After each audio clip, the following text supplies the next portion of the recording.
வணக்கம். நம்ம சேனல்ல இருந்து நிஃப்டி பேங்க் நிஃப்டியோட டெய்லி அனாலிசிஸ் மார்க்கெட் முடிஞ்சு பார்ப்போம்.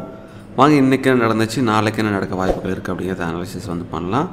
ஸோ நம்ம ரொம்ப நாள் ஒரு முக்கியமான ரெஃபரன்ஸாக வச்சுட்டு இருந்தேன். அந்த ரெசிஸ்டன்ஸ் லெவலில் மேலே டெஸ்ட் பண்ணிச்சு, அதே ரேஞ்சில் க்ளோஸ் ஆகிருக்கு, சின்ன ரேஞ்சில் க்ளோஸ் ஆகிருக்கு.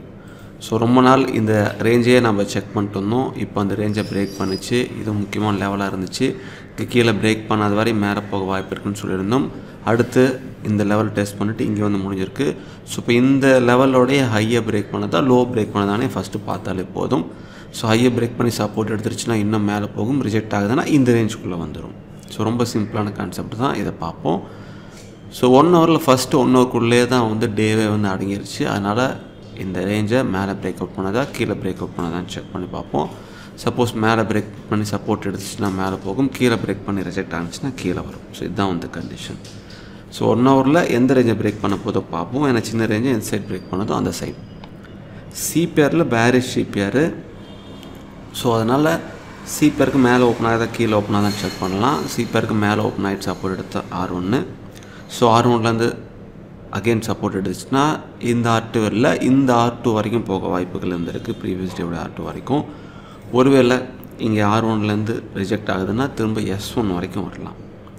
இதே சிபிஆருக்கும் கீழே செல் பண்ண வேண்டாம், S1 வரைக்கும் வரட்டும். S1லேருந்து சப்போர்ட் அடிச்சு அப்படின்னா திரும்ப R1 வரைக்கும் போகும், S1 கீழே பிரேக் பண்ணால் S2 வரைக்கும் போகும். பேங்க் நிஃப்டிலையும் சேம் தான். ஸோ முக்கியமான அந்த ரேஞ்சை இங்கேயே டெஸ்ட் பண்ணிச்சு, மேலே க்ளோஸாக இருக்கிறதுனால இந்த டேவோடைய ஹை லோவை மார்க் பண்ணிக்கலாம்.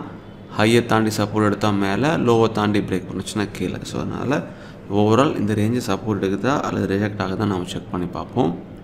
1 ஹவர் ரேஞ்சே தான் இங்கே கிட்டத்தட்ட வருது. அதனால் அந்த 1 ஹவர் ரேஞ்சிலேருந்து மேலே கீழே பிரேக் பண்ணாத அடுத்தது தெரிய வரும். ஸோ கீழே பிரேக் பண்ணால் கீழே, சப்போர்ட் எடுத்தால் மேலே. ஸோ சிபிஆரில் பாருங்கள், ஸோ புல்லிஷ் சிபிஆர் இருந்துகிட்ருக்கு, க்ளோசிங் ப்ரைஸ் சிபிஆருக்கு கீழே இருக்குது. ஸோ அதனால் சிபிஆருக்கும் மேலே ஓப்பன் ஆகிட்டு சப்போர்ட் அடிச்சு அப்படின்னா இந்த R2 வரைக்கும் போகலாம். R2லேருந்து ரிஜெக்ட் ஆகுதுன்னா திரும்ப S1 வரைக்கும் வரும். ஸோ ஒன்ஸ் இந்த R2 பிரேக் பண்ணுதுன்னா ப்ரீவியஸ் டேவுடைய R2 வரைக்கும் போகலாம். ஸோ அதுதான் ரொம்ப முக்கியமான பாயிண்ட்டு. இதே சிபிஆருக்கும் கீழேருந்து நம்ம டைரெக்டாக செல் பண்ண வேண்டாம். ஸோ ஃபஸ்ட்டு அது S1 வரைக்கும் வரட்டும். S1லேருந்து சப்போர்ட் அடிச்சுன்னா திரும்ப இந்த S1 கீழே பிரேக் பண்ணுது அப்படின்னா திரும்ப இந்த S2 வரைக்கும் போகலாம். ஸோ ஒரு ஆள் நிஃப்டி பேங்க் நிஃப்டி ரெண்டுமே சின்ன ரேஞ்சுக்குள்ளே இருக்கிறதுனால அது ரேஞ்ச் பிரேக் அவுட் ஆகுமா இல்லையா அப்படின்னு நம்ம செக் பண்ணி பார்ப்போம். அதுக்கு அந்த டேவோடைய ஹையோ அல்லது லோவையோ ஏதாவது ஒரு சைடு பிரேக் அவுட் ஆகணும். செல் சைட் பிரேக் அவுட் ஆகுது அப்படின்னு தான் நம்ம வெயிட் பண்ணி பார்ப்போம்.